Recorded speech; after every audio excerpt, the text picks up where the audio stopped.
Hey everybody, welcome back to Art Club. We're focusing again on perspective, kind of creating these cool optical illusions with it.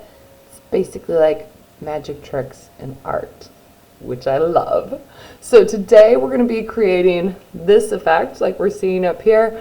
So it's going to look like a little person trapped inside of a box, back in space. So step by step. Ready or not, here we go.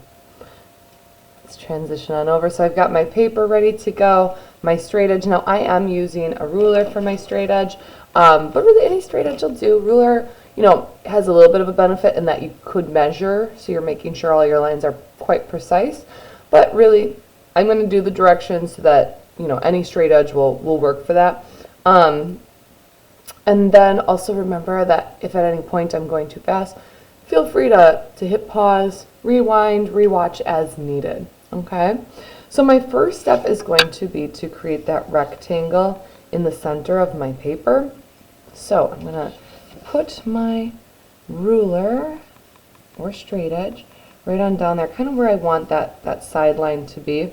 Now this paper is 12 inches long, so if you're wanting to use a ruler and you have one, I'm going to choose to go from inches 4 to 8. So that's how big I'm going to make, or how long I'm going to make that line. Okay? And then I'm going to do the same thing on the other side. Make sure that it's lining up.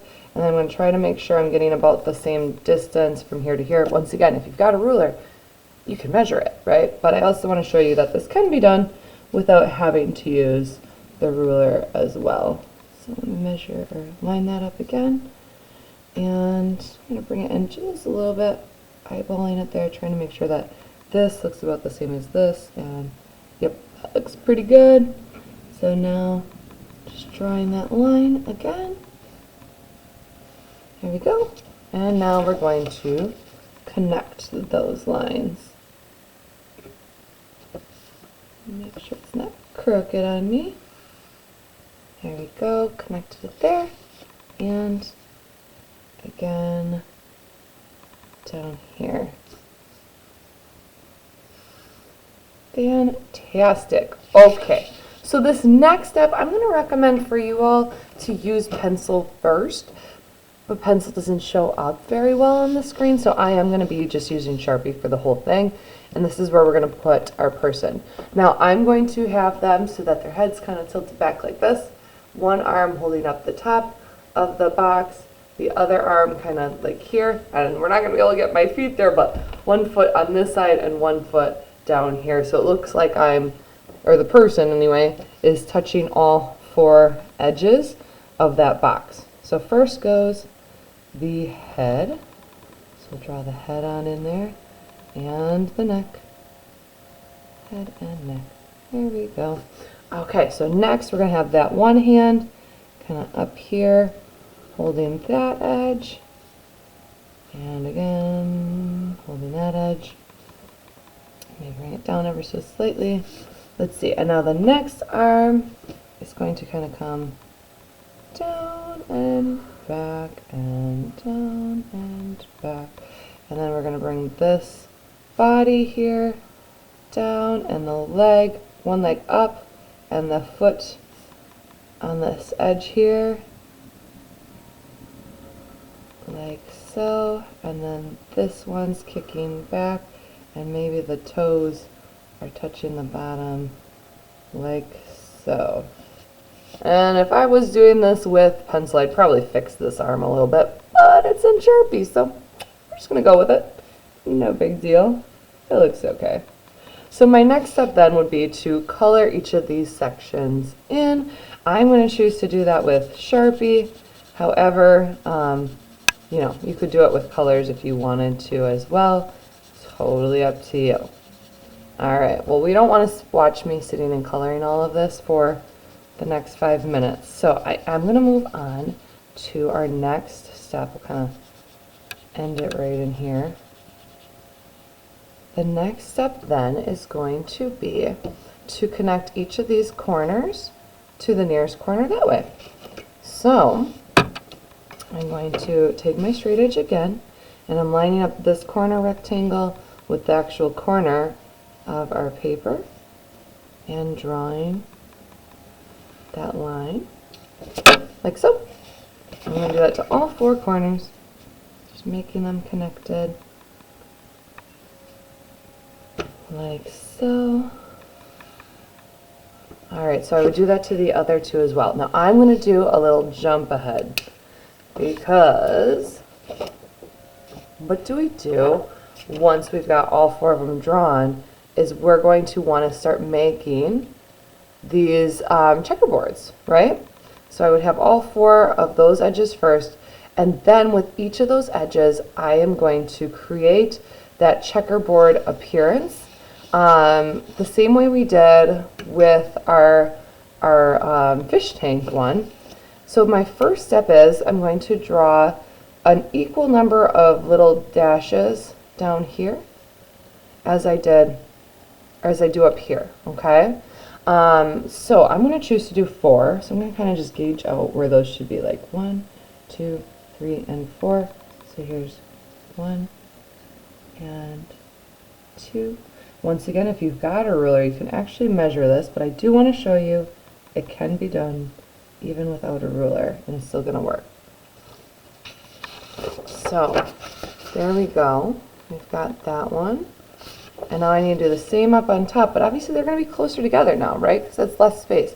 But I still want the same number. So since I did 4 little dashes down here, I'm going to do 4 little dashes up here. So kind of once again just gauging out where are those going to go. See about 1, 2, 3, and 4, something like that. And now we're going to connect those lines. So from here to here,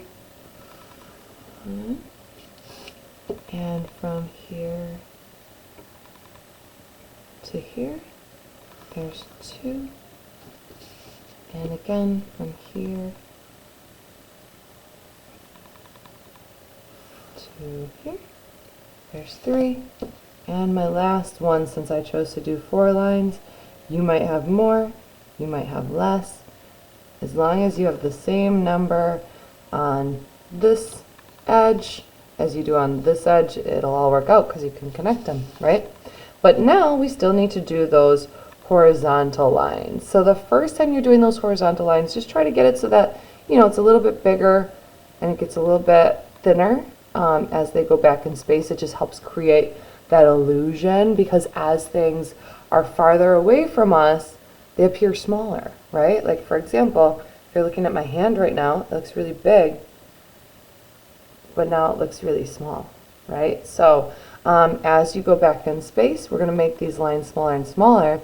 Now once you've done your first one, you can see, so I actually started with these lines first, up at the top, and then once I had that, I just made sure, okay, I want to connect this and bring it down.